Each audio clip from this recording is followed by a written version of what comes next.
ये तो कुरान में लिखा है, इसमें सीरा में, हदीत में और इस प्रचारों में ये बार बार कहा जाता है कि जहां हम दारुल इस्लाम में हैं, वहां जो मुसलमान नहीं है उसको या नीच का काम देना है या उसको मजबूर करना है धर्म परिवर्तन करने के लिए। ये सब लिखित में है। या वो माने ही नहीं तो उसको काफिर समझकर उसकी अंत करनी है।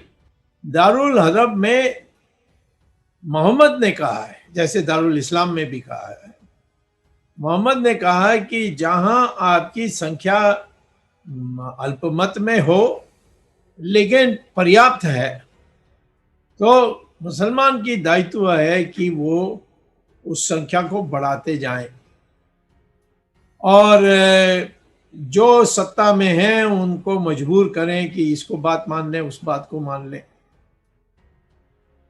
और बात मानने के बाद और नई बात निकालें।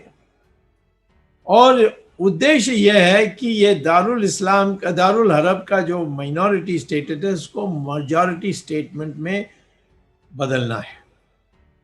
उसमें कोई भी कुछ करिए, कितना भी झूठ बोलिए, सब परमिटेड। सर, मेरा पहला सवाल है सर कि 22 अक्टूबर को कबायलियों ने पाकिस्तानी फौज के साथ मिलकर अटैक करा, और जो मेजर जनरल अकबर खान की बुक है वो ये कहती है कि कि आप भी उन हीरोज में, मतलब एड्रेस करते हुए कबायलियों को ये कहते हैं कि आप भी ऐसे हीरोज में आपका नाम शुमार होगा, गिनती होगी, जैसे कि गजनवी है, गौरी है, चंगेज खान है, तैमूर लंग है।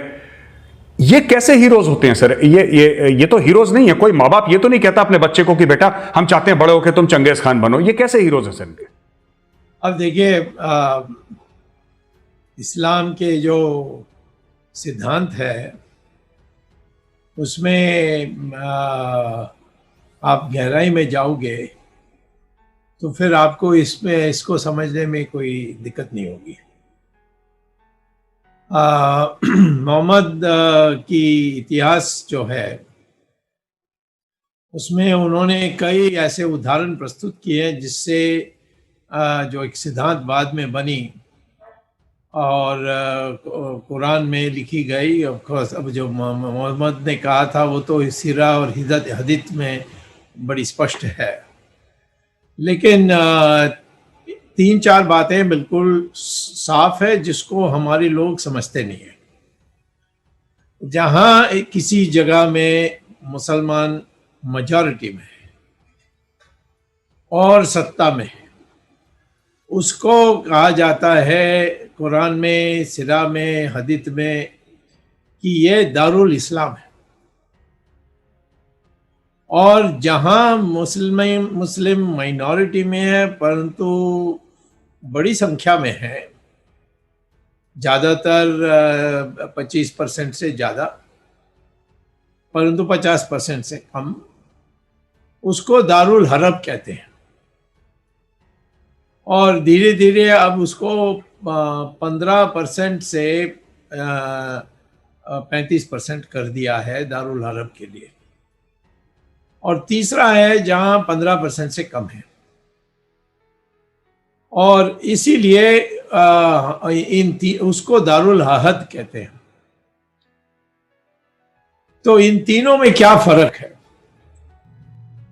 ये तो कुरान में लिखा है, इसमें सीरा में, हदीत में और इस प्रचारों में ये बार बार कहा जाता है कि जहां हम दारुल इस्लाम में हैं, वहां जो मुसलमान नहीं है उसको या नीच का काम देना है या उसको मजबूर करना है धर्म परिवर्तन करने के लिए।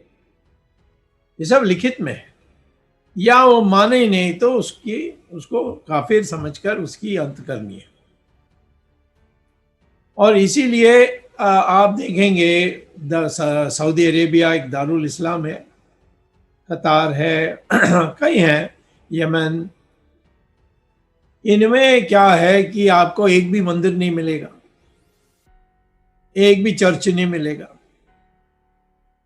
क्योंकि वो कहते हैं कि और किसी के लिए जगह नहीं है दारुल इस्लाम में।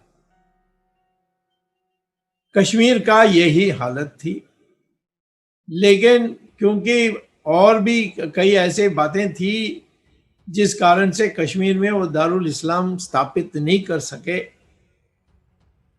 परंतु मैं वहां जाने के पहले पहले और जो दारुल हरब है और दारुल अहद है उसके बारे में बता देता हूँ। दारुल हरब में मोहम्मद ने कहा है, जैसे दारुल इस्लाम में भी कहा है, मोहम्मद ने कहा है कि जहां आपकी संख्या अल्पमत में हो लेकिन पर्याप्त है, तो मुसलमान की दायित्व है कि वो उस संख्या को बढ़ाते जाएं और जो सत्ता में हैं उनको मजबूर करें कि इसको बात मान लें, उस बात को मान लें, और बात मानने के बाद और नई बात निकालें। और उद्देश्य यह है कि ये दारुल इस्लाम का, दारुल हरब का जो माइनॉरिटी स्टेटस है उसको मेजॉरिटी स्टेटमेंट में बदलना है। उसमें कोई भी कुछ करिए, कितना भी झूठ बोलिए, सब परमिटेड है। और तीसरा है दारुल अहद, जहां मेजॉरिटी जो है वो संगठित है और संख्या मुसलमानों का कम है। वहां मोहम्मद ने कहा है अल तकिया। ये इतिहास में एक बहुत महत्वपूर्ण शब्द है जहां तक इस्लामिक हिस्ट्री है। मोहम्मद जब उन्होंने इस्लाम का खुलासा किया तब यहूदी लोग ज्यादा थे मक्का में, और यहूदी लोगों के साथ इनको टक्कर हुई क्योंकि ये धर्म परिवर्तन कर रहे थे। तो यहूदियों ने प्रहार किया और मोहम्मद ने समझौता किया और कहा कि मैं वचन करता हूं अब से मैं कोई धर्म परिवर्तन नहीं करूंगा। कहने के बाद उनको यहूदियों ने छोड़ दी। बाद में वो मक्का चले गए, मक्का से मदीना चले गए। मदीना में उन्होंने बड़े कुशलता के साथ, चालाकी के साथ उन्होंने एक सेना तैयार की, उसको लेकर वापस आए मक्का, और फिर उन्होंने दोबारा वो मारकाट, धर्म परिवर्तन, ये सब शुरू कर दी। और उस समय उनकी शक्ति इतनी बढ़ गई थी कि वो यहूदियों को भी खत्म करने की स्थिति में आ गए थे। तब उनके पास भक्तों ने पूछा मोहम्मद को कि आपने तो संधि लिखा, संधि है आपका, क्या आप ये इस प्रकार से मारकाट नहीं करेंगे? फिर भी किस आधार पर कर रहे हो? यानी नम्रता से उन्होंने कहा। तो मोहम्मद ने जवाब दिया कि वो जो लिखा हुआ था वो तो अल तकिया है। अल तकिया माने टेम्पररी कॉन्ट्रैक्ट, और जब आप मिटने की स्थिति में आते हो तो कॉन्ट्रैक्ट, कोई भी जो समझौता करना है कर सकते हो, और बाद में जब आपकी स्थिति सुधर जाएगी फिर उस तकिया को फेंक दो। तो ऑस्ट्रेलिया में बहुत कम संख्या में मुसलमान हैं। वहां ऑस्ट्रेलिया गवर्नमेंट ने कहा कोई शरिया नहीं, कुछ नहीं, कोई बुर्का नहीं पहन सकते हो, और यानी आप अपनी अकेलापन वहां कुछ प्रस्तुत नहीं कर सकते हो। ये सब बड़े बड़े रिस्ट्रिक्शंस रखे हैं।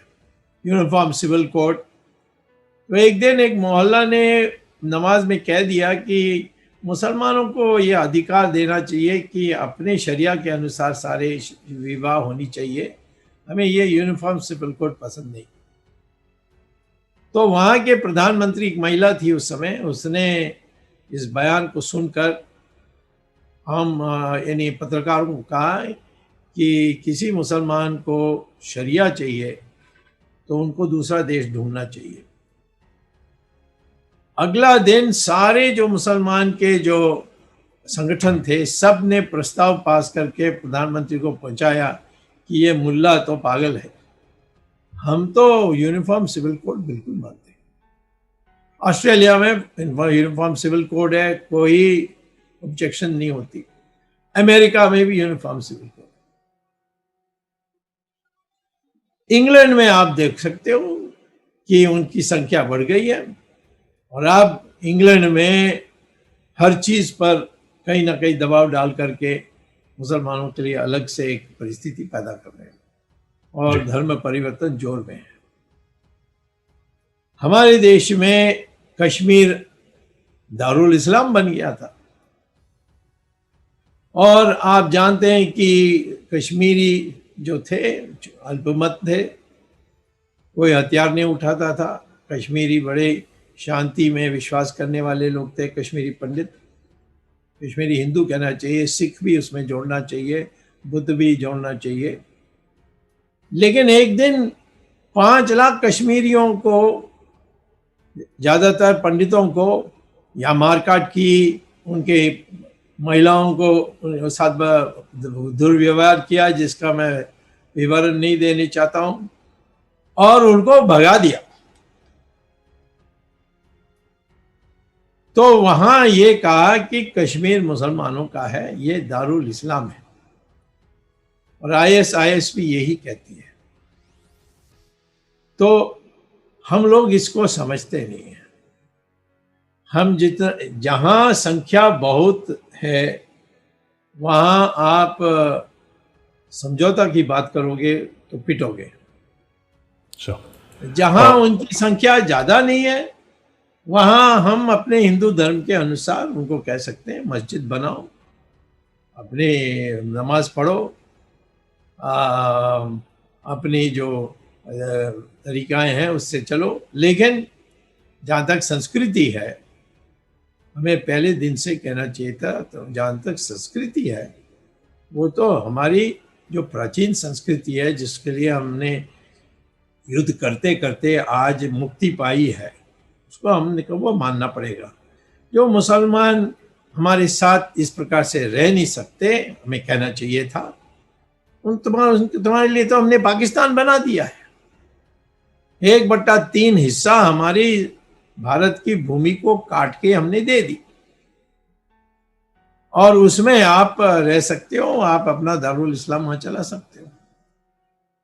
अंबेडकर ने ये बिल्कुल जो हमारे संविधान के जो प्रस्तावों को रखने वाला, संशोधन को स्वीकार करने वाला, अवमान्य करने वाला, ये डॉक्टर अंबेडकर थे। और वो कोई हिंदू नहीं थे, वो बुद्ध थे। वैसे बुद्ध हिंदू हम ज़्यादा फर्क नहीं करते, लेकिन उन्होंने ये कहा था लिखकर कि पाकिस्तान को मान लिया है तो पॉपुलेशन का एक्सचेंज होना चाहिए। लेकिन जवाहरलाल नेहरू हावी हो गए, क्योंकि सरदार पटेल 1950 में उनकी देहांत हो गई, महात्मा गांधी की हत्या हो गई। अब हत्या किसने किया अभी तक वो उसमें एक विवाद है, उस पर हमारी काफ़ी रिसर्च हुई है, कभी हम उस पर भी आपके इसमें बोलेंगे। गोली तो चलाई गोडसे ने, उसमें कोई दो राय नहीं है, लेकिन और कोई पीछे खड़े होकर भी चलाई क्या, और किस गोली से मरे, ये सारी बहुत बड़े बातें हैं जिसको डॉक्यूमेंट्स हैं, कोर्ट के डॉक्यूमेंट्स से भी निकाली हैं मैंने, और पार्लियामेंट में भी मैंने एक दोबारा इस पर इंक्वायरी खोलने के लिए कहा। कैनेडी के लिए 5 इंक्वायरीज दोबारा खोले गए थे। कैनेडी का जो जॉन कैनेडी प्रेसिडेंट था, उसका जो हत्या हुई उसके लिए 5 इंक्वायरीज बैठाई गई। और मैं नहीं समझता हूँ कि क्यों, मुझे नहीं समझ में आती है कि क्यों जब हमने ऐसे तथ्य लाई हैं वो क्यों नहीं, तो मैं उसमें नहीं जाता हूँ। परंतु गोडसे ने बहुत बड़ा गलत काम किया, क्योंकि महात्मा गांधी की हत्या करके या हत्या की साजिश की हिस्सा होते उन्होंने उन लोगों को मजबूत किया जो हिंदू विरोधी थे।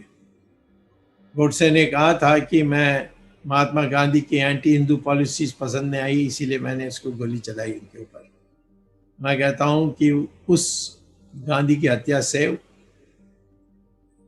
शक्तिशाली हुए जवाहरलाल नेहरू, कमजोर हुए सरदार पटेल, और उसके बाद ये सेक्युलरिज्म चली। जिस सेक्युलरिज्म में हिंदू के मंदिरों को सरकार ले सकती है परंतु मस्जिद को छू नहीं सकती, चर्च को नहीं छू सकती।